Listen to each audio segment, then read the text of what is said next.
إن الحمد لله نحمده ونستعينه ونستغفره ونعوذ بالله من شرور أنفسنا وسيئات أعمالنا.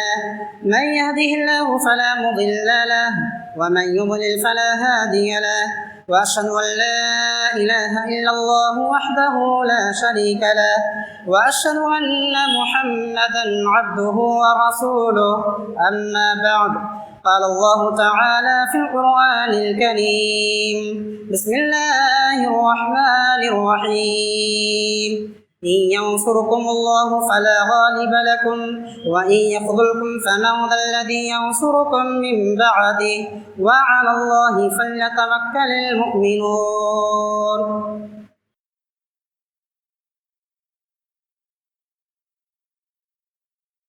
تمام قسم کی تعریف، توصیف، کبریائی، بڑائی، حمد اور مجد صلی اللہ رب العالمین کے لیے لائق و سزاوار ہے، جو سارے جہان کا رب العالمین اور پالنہار ہے۔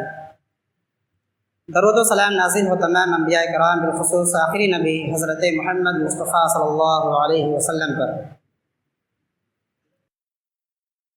معزز حاضرین، محترم بزرگوں، نوجوان بھائیوں، پردہ نشین ماں اور بہنوں، آج کے اس خطبہ جمعہ کے اندر جس موضوع کے تحت آپ حضرات سے کچھ باتیں کرنی ہیں، وہ موضوع ہے اللہ کی مدد کیسے حاصل ہو۔ معزز حاضرین، آج ہم سب طرح طرح کی پریشانیوں کے گرفتار ہیں۔ گھریلو پریشانی، معاشی پریشانی، معاشرتی پریشانی، روحانی اور جسمانی اور بیماری پریشانی، اس قسم کے سینکڑوں دنیاوی پریشانیوں کے آج ہم سب شکار ہیں۔ جیسے لگتا ہے کہ یہ زندگی پریشانیوں کا ایک مجموعہ ہے۔ معلوم یہ ہوتا ہے کہ زندگی کا دوسرا نام پریشانی اور مصیبت ہے، اور ساتھ ہی ساتھ آج ہم مسلمان اللہ رب العالمین کی اس خاص مہربانی اور مدد کو حاصل کرنے سے بھی محروم نظر آ رہے ہیں، جس خاص مہربانی اور مدد کا اللہ رب العالمین نے ہم مسلمانوں سے وعدہ فرمایا تھا۔ باتیں یہ نہیں ہیں کہ ہم دعائیں نہیں کرتے ہیں، نیکیاں نہیں کرتے ہیں۔ ہم دعائیں کرتے ہیں لیکن قبول نہیں ہوتی ہیں، مدد طلب کرتے ہیں مگر کہیں سے کوئی مدد نہیں آتی ہے، آواز لگاتے ہیں مگر ہماری آواز پر کہیں سے کوئی جواب نہیں ملتا ہے۔ میرے بھائیوں، ہمیں تلاش کرنا چاہیے کہ کن وجوہات کی بنا پر اور کن اسباب کی بنا پر آج ہم اتنے پریشان نظر آ رہے ہیں، آج ہمیں ان حالات کا سامنا کرنا پڑ رہا ہے۔ ان وجوہات اور اسباب کو ہمیں اور آپ کو تلاشنا چاہیے۔ معزز حاضرین، یاد رہے یہ بات کہ اسلام ہی وہ دین ہے اور اسلام ہی وہ راستہ ہے جس میں ساری پریشانیوں، مصیبتوں، بیماریوں اور غموں کا حل موجود ہے۔ اسلامی تعلیمات پر عمل کرنے کی وجہ سے پریشانیاں دور ہو سکتی ہیں، غموں کا اختتام ہو سکتا ہے، قسمت سنور سکتی ہیں، مرادیں پوری ہو سکتی ہیں، بگڑی بن سکتی ہے۔ اسلامی تعلیمات پر عمل کرنے کی وجہ سے، قرآن و حدیث کے مطابق زندگی گزارنے کی وجہ سے، اللہ اور اس کے رسول صلی اللہ علیہ وسلم کے بتلائے ہوئے اور دکھلائے ہوئے راستے پر عمل کرنے کی وجہ سے یہ پریشانیاں دور ہو سکتی ہیں۔ آج ہماری یہ پریشانیاں، آج ہمارے یہ الجھنیں اور آج کے حالات ہمیں یہ بتلا رہے ہیں ہمیں یہ بتلا دے رہے ہیں، پیغام دے رہے ہیں کہ آج ہم نے اسلامی تعلیمات پر عمل کرنا چھوڑ دیا ہے، اللہ اس کے رسول صلی اللہ علیہ وسلم کے بتلائے ہوئے اور دکھلائے ہوئے راستے پر عمل کرنا چھوڑ دیا ہے۔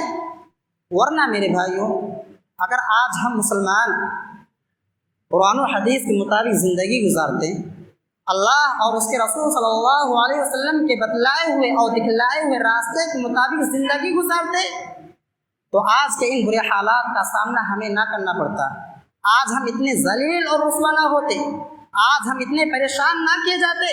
اللہ رب العالمین کا قرآن کریم کے اندر وعدہ ہے وَلَا تَهِنُوا وَلَا تَحْزَنُوا وَأَنْتُمُ الْأَعْلَوْنَ إِن كُنتُم مُؤْمِنِينَ کہ اے مسلمانوں، یاد رکھو یہ بات، پریشان نہ ہو، وَلَا تَحْزَنُوا غمگین نہ ہو، وَأَنْتُمُ الْأَعْلَوْنَ إِن كُنتُم مُؤْمِنِينَ تم ہی سربلند رہو گے، تم ہی قابض رہو گے، شرط یہ ہے کہ تم اپنے آپ کو مسلمان بن کر کے دکھا دو۔ معزز حاضرین، ہر مسلمان کا اس بات پر مکمل ایمان ہونا چاہیے کہ ہمارا اصل مددگار صرف اور صرف اللہ رب العالمین ہے، اللہ کی ذات ہے۔ ہر مسلمان کا اس بات پر مکمل ایمان ہونا چاہیے کہ ہمارا اصل مددگار صرف اور صرف اللہ رب العالمین ہے، اللہ کی ذات ہے۔ اللہ کے علاوہ اس دنیا کے اندر کوئی ذات نہیں، کوئی ملک نہیں، کوئی شخص نہیں جو ہمارا اصل مددگار ہو۔ ہم خود معائنہ کریں اور دیکھیں اپنے آپ پر کہ جب ہمارے حالات خراب ہوتے ہیں، جب ہم پر کوئی پریشانی اور مصیبت آتی ہے، غیر تو غیر ہیں، جو اپنے خاص ہوتے ہیں وہ بھی برے حالات میں ساتھ چھوڑ جاتے ہیں۔ اس لیے میرے بھائیوں، ہر مسلمان کا اس بات پر مکمل ایمان ہونا چاہیے کہ ہمارا اصل مددگار صرف اور صرف اللہ رب العالمین ہے۔ یہ بات اللہ رب العالمین نے قرآن کریم کے اندر خود فرمایا ہے، وَمَن نَّصْرُ إِلَّا مِنْ عِنْدِ اللَّهِ الْعَزِيزِ الْحَكِيمِ تو لوگوں یاد رکھو، اصل مدد اللہ ہی کی طرف سے ہے جو غالب ہے، حکمتوں والا ہے۔ وہ اللہ جو ہر چیز پر غالب ہے، وہ اللہ جو ہر چیز پر قادر ہے، وہ اللہ جو ہر چیز کے کرنے پر پوری قوت رکھتا ہے، وہی اللہ ہمارا اور آپ کا اصل مددگار ہے۔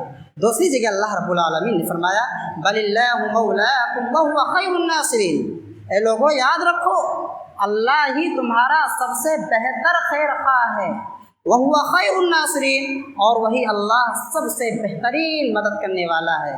ذرا ہم اور آپ غور کریں میرے بھائیوں، وہ اللہ جو پوری کائنات کے نظام کو چلانے والا ہے، بادشاہوں کا بادشاہ ہے، ہمارا اور آپ کا خالق، مالک، رازق، سب کچھ وہ اللہ ہے، وہی اللہ ہمارا سب سے بہتر خیر خواہ، سب سے اچھا خیر خواہی چاہنے والا، سب سے زیادہ خوش دیکھنے والا اگر کوئی ہے تو ہمارا رب اللہ رب العالمین ہے۔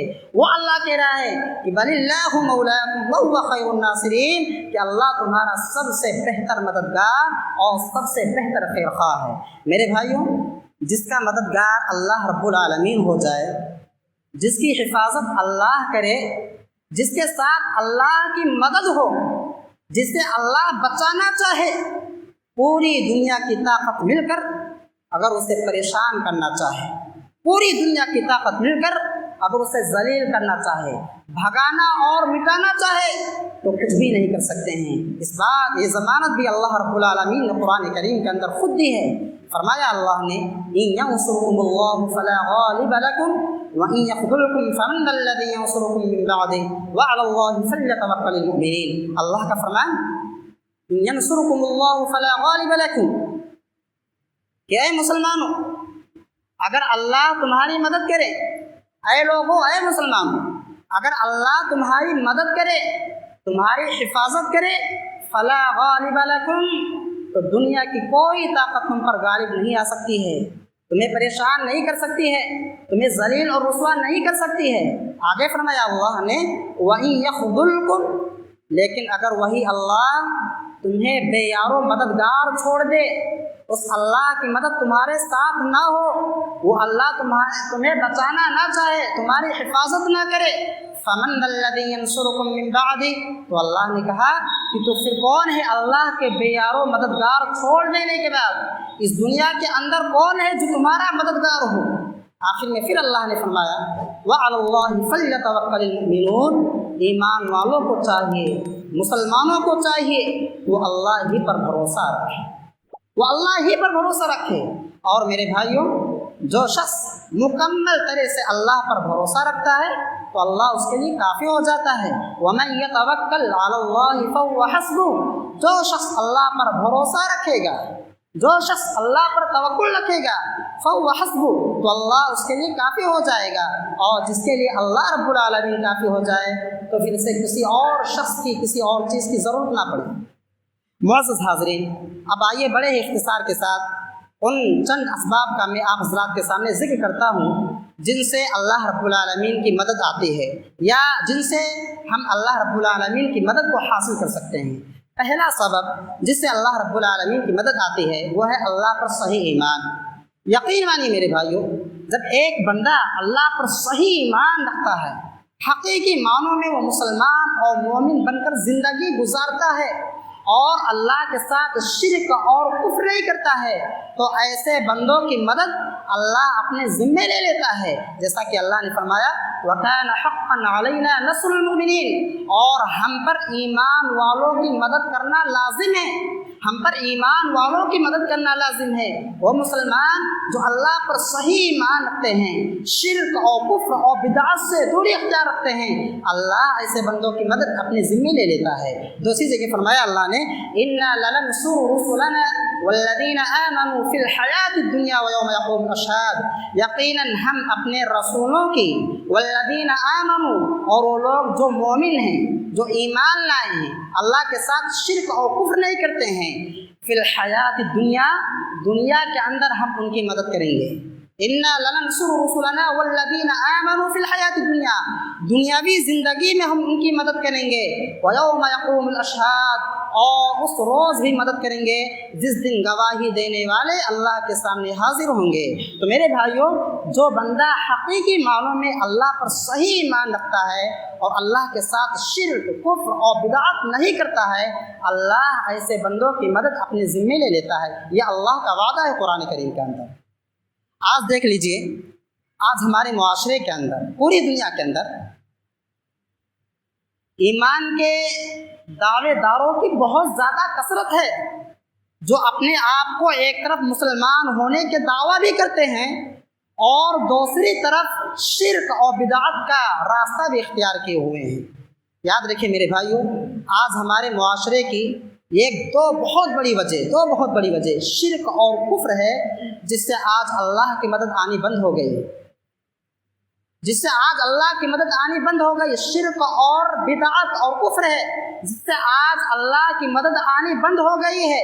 آج دیکھ لیجئے ہمارے معاشرے کے اندر مسلمانوں کی حالت کو دیکھ لیجیے۔ ایسے ہی مسلمانوں کے تعلق سے جو لوگ قبروں پر جا کر، مزاروں پر جاتے ہیں اور وہاں جا کر اللہ کو چھوڑ کر غیروں کو مدد کے لیے پکارتے ہیں، غیروں کو حاجت روا، مشکل کشا اور نہ جانے کیا کیا سمجھتے ہیں، ایسے ہی مسلمانوں کے تعلق سے اللہ نے قرآن کریم کے اندر فرمایا وَمَا يُؤْمِنُ أَكْثَرُهُم بِاللَّهِ إِلَّا وَهُم مُشْرِكُونَ، اور ان میں سے اکثر لوگ اللہ پر ایمان لانے کے باوجود بھی مشرک ہیں۔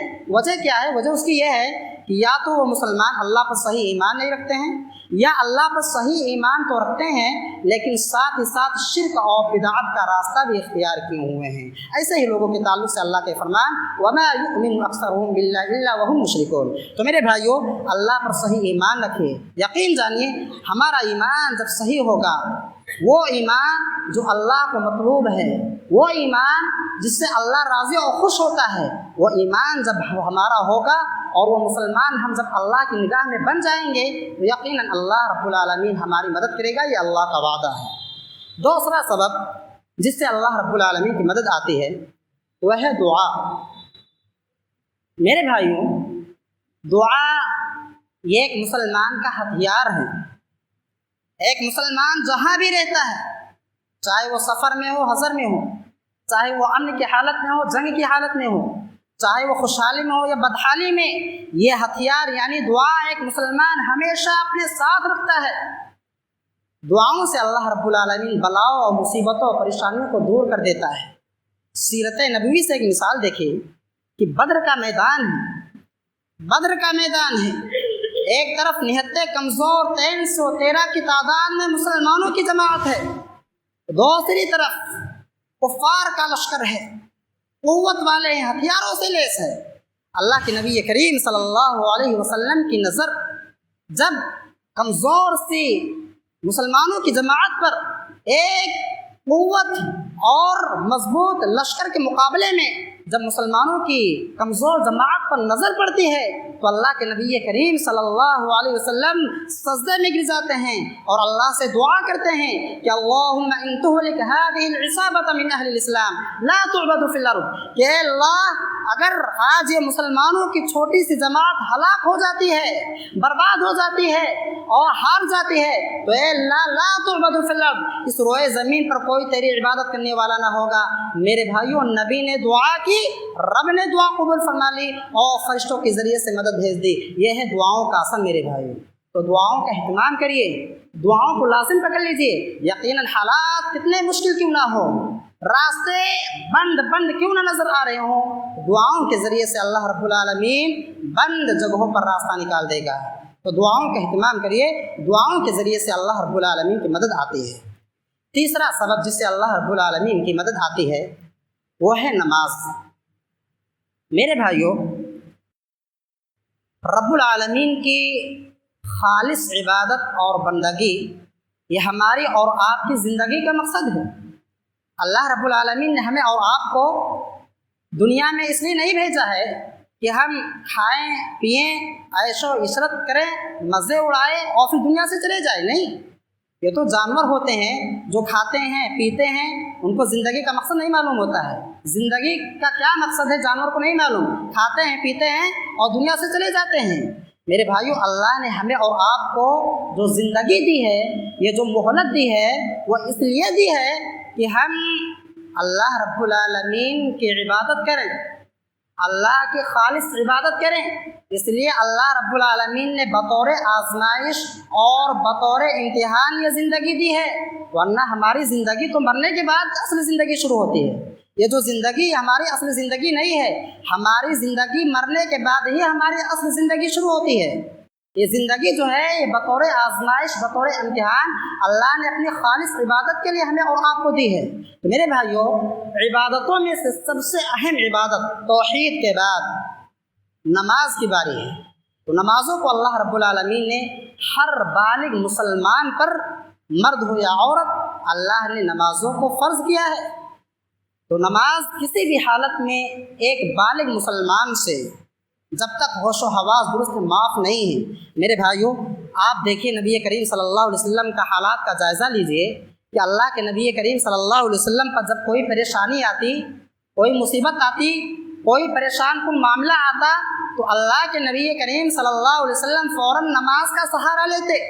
اور یہی نہیں بلکہ یہ تو نبی کریم صلی اللہ علیہ وسلم جو ہمارے رہبر اور رہنما ہے، جن کی اطاعت کے بغیر ہم جنت کو ہرگز حاصل نہیں کر سکتے، اپنے رب کو ہرگز راضی نہیں کر سکتے ہیں۔ تو میرے بھائی یہ تو نبی کریم صلی اللہ علیہ وسلم کا حالات اور ان کا معاملہ تھا۔ اور شریعت کو دیکھیے، شریعت بھی یہی کہتی ہے کہ کوئی پریشانی آئے، کوئی مصیبت آئے، حالات اچھے نہ ہو تو آپ نمازوں کا سہارا لیجئے۔ دیکھیے بارش نہ ہو، سوکھا پڑ جائے تو شریعت نے ہمیں اور آپ کو نمازوں کا اہتمام کرنے کا حکم دیا ہے۔ سورج اور چاند میں گرہن لگ جائے تو شریعت نے ہمیں اور آپ کو نمازوں کا اہتمام کرنے کا حکم دیا ہے۔ تو میرے بھائیوں، نمازوں کا اہتمام کریے۔ کم از کم اگر ہم نفل نماز کا اہتمام نہیں کر سکتے ہیں تو جو فرض نمازیں 5 وقت کی نمازیں ہیں، جس کے چھوڑنے پر اللہ کا عذاب ہے، اللہ کی ناراضگی ہے اور ذلت و رسوائی ہے، کم از کم ہم فرض نمازوں کا اہتمام کریں میرے بھائی۔ تو نمازوں کا اہتمام کریے۔ اللہ نے قرآن کریم کے اندر فرمایا کہ یا ایھا الذین آمنوا استعینوا بالصبر والصلاۃ، اے ایمان والو صبر اور نماز کے ذریعے سے مدد طلب کرو۔ تو میرے بھائیوں، نمازوں کا ہم اہتمام کریں، یقیناً جب ہم نمازوں کا اہتمام کریں گے تو اللہ کی مدد حاصل ہوگی۔ چوتھا سبب جس سے اللہ رب العالمین کی مدد آتی ہے وہ ہے صبر۔ یقیناً مصیبتوں اور پریشانیوں پر صبر کر کے، اللہ سے دعا کر کے اللہ سے مدد آتی ہے۔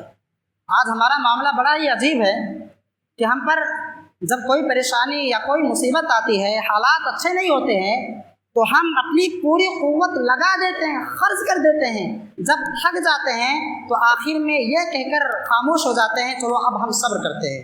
یہ صبر نہیں ہے میرے بھائیو کہ ہم پر کوئی مصیبت آئے، ایک پریشانی کا ایک دھچکا لگے، حالات تھوڑا ساتھ نہ دے تو ہم واویلا مچانے لگے، ہم اپنے آپ کو ہوش و حواس کھو بیٹھے۔ یہ صبر نہیں ہے میرے بھائی۔ صبر یہ ہے کہ کوئی بھی مصیبت اور پریشانی آئے، مصیبت کا ایک دھچکا لگے تو آپ خاموش ہو جائے اور صبر کر کے اللہ رب العالمین سے دعا کریے، یہ ہے صبر۔ اور صبر کا اجر اور جو فل اللہ رب العالمین دیتا ہے وہ بڑا ہی بہترین بدلہ ہوتا ہے۔ واقعات اور احادیث کی روشنی میں ایک مثال دیکھیے، حضرت ام سلمہ رضی اللہ تعالی عنہ کہتی ہیں کہ اللہ کے نبی کریم صلی اللہ علیہ وسلم نے فرمایا کہ جب کسی مسلمان کو کوئی مصیبت پہنچے، کوئی تکلیف پہنچے، اور وہ یہ دعا پڑھ لیں انا للہ و انا الیہ راجعون اللہم اجرنی فی مصیبتی واخلف لی خیرا منہا، تو اللہ کے نبی کریم صلی اللہ علیہ وسلم کہتے ہیں کہ جو شخص یہ دعا پڑھ لے مصیبت آنے پر تو اللہ رب العالمین اس کو بہترین بدلہ دیتا ہے۔ حضرت جو اس حدیث کے راویہ حضرت ام سلمہ رضی اللہ تعالی عنہ ہیں، وہ کہتی ہیں کہ جب میرے شوہر ام سلمہ رضی اللہ تعالی عنہ کا انتقال ہوا، ابو سلمہ کا جب انتقال ہوا تو میں نے اپنے دل میں سوچا کہ میرے شوہر ابو سلمہ سے بہتر اس دنیا کے اندر کون مسلمان ہو سکتا ہے؟ کوئی نہیں ہو سکتا ہے۔ وہ دل میں بار بار یہی سوچ رہی ہوتی ہیں۔ وہ کہتی ہیں کہ میں نے یہ دعا پڑھنا شروع کیا انا للہ و انا الیہ راجعون اللہم اجرنی فی مصیبتی واخلف لی خیرا منہا، کہتی کہ میں نے دعا پڑھنا شروع کیا، چند ہی دنوں کے بعد اس دعا کی بدولت میں اللہ رب العالمین نے ہمیں اپنے شوہر سے بہتر شوہر حضرت محمد مصطفیٰ صلی اللہ علیہ وسلم کو دے دیا۔ آپ اندازہ لگائیے میرے بھائیوں، آپ اندازہ لگائیے کہ صبر کر کے اور اللہ سے دعا کر کے کتنا اچھا نتیجہ نکلتا ہے اور کتنا اچھا پھل ملتا ہے۔ یہ دنیا ہے، جیسے کہ میں نے بتلایا شروع میں کہ دنیا مصیبت اور پریشانی کا ایک نام ہے، تو دنیا کے اندر ہمیں اور آپ کو پریشانیاں آئیں گی، مصیبتیں آئیں گی، اور یہ تو حقیقت ہے کہ جو اللہ والے ہوتے ہیں، جو مومن بندے ہوتے ہیں، اللہ کے جو جتنے قریب ہوتے ہیں، ان کا امتحان اور آزمائش بھی بڑا سخت اور بڑا کڑا ہوتا ہے۔ تو یہ پوری زندگی جو ہے پریشانی اور مصیبت ہے، تو پریشانیاں اور مصیبتیں آئیں گی، ہمیں چاہیے میرے بھائیوں شریعت کی جو تعلیم ہے کہ مصیبت کے آنے پر ہم صبر کریں اور تعلقات کو اللہ سے مضبوط بنائیں۔ یقین جانیے جب ہمارا یہ معاملہ ہوگا مصیبت آنے پر تو یقیناً اللہ رب العالمین ہماری پریشانیوں کو آسانیوں میں تبدیل کر دے گا۔ آخری سبب جو ہے میرے بھائیوں وہ ہے توکل۔ آخری نہیں بلکہ جو پانچواں سبب ہے وہ خلوص۔ خلوص، یقین جانیے میرے بھائیوں، اگر ہمارے عمل میں، ہماری کوششوں میں، ہماری نیکیوں اور بھلائیوں میں خلوص پیدا ہو جائے تو اس سے اللہ رب العالمین کی مدد آتی ہے۔ کہ بڑے افسوس کی بات تو یہ ہے کہ آج ہمارے یہاں خلوص کی بہت بڑی کمی ہے۔ آج ہمارے دل اتنے گندے ہو گئے ہیں، اتنے گندے ہو گئے ہیں کہ اللہ کی پناہ، بغض ہے، حسد ہے، جھوٹ ہے، زبان سے کچھ ہم اور بولتے ہیں اور دل میں پہلے سے کچھ اور پلان کیے ہوئے بیٹھے ہوئے ہیں۔ یہ آج ہماری حالت ہے۔ تو خلوص کی آج ہمارے یہاں بہت بڑی کمی ہے۔ یقین جانیے آج ہمارے یہاں عمل میں ہم لوگ تو بہت کوتاہ ہیں ویسے، اور تھوڑا بہت عمل بھی کرتے ہیں تو اس کے اندر خلوص نہیں پائی جاتی ہے الا ماشاء اللہ۔ اور یہی عمل کی کمی، یہی خلوص کی کمی اور یہی ہمارے دل کی گندگی جو ہے، دل کی جو کمیاں ہیں میرے بھائیوں، یہی آج ہمارے عملوں کو تباہ و برباد کر کے، ہماری نیکیوں و بھلائیوں کو تباہ و برباد کر کے اللہ کے عذاب کو دعوتیں دے رہی ہے۔ خلوص کی کمی اور ہمارے دل کی جو گندگی ہیں، جو نفرتیں، عداوتیں ہیں، دشمنیاں ہیں، یہ ہمارے عملوں، ہماری نیکیوں کو خراب کر کے اللہ کے عذاب کو دعوتیں دے رہی ہیں۔ تو میرے بھائیوں ہمیں اور آپ کو چاہیے کہ ہم اپنے اندر خلوص پیدا کریں، دل کو بالکل پاک و صاف رکھیں۔ یقین مانیے جب ہمارا یہ معاملہ ہوگا تو اللہ کی مدد آئے گی۔ چھٹا اور آخری سبب جس سے اللہ رب العالمین کی مدد آتی ہے وہ ہے توکل۔